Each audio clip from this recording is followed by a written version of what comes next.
taş divarlar, yaddaşımda min bir iz var.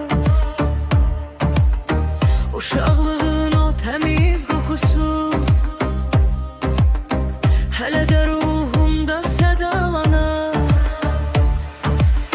Zaman ötür değişir renkler, köhnelir şekiller, susur ahenkler.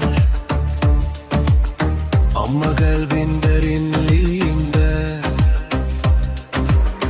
yaşayır o doğma döngeler.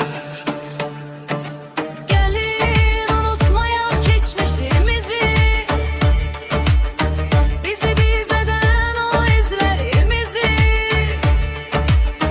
Dünen olmasa sabahımızla olar,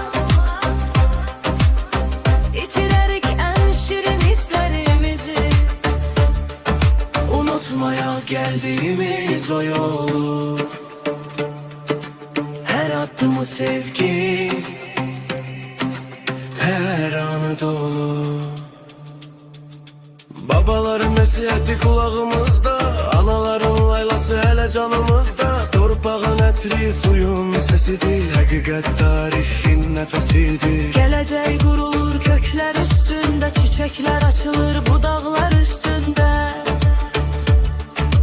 Kökün derindirse yıkılmazsan sen, mağrur dayanarsan tufan önünde. Köhne bir pencere, Solgun bir hatire, unutmaya bizi biz edeni unutmaya.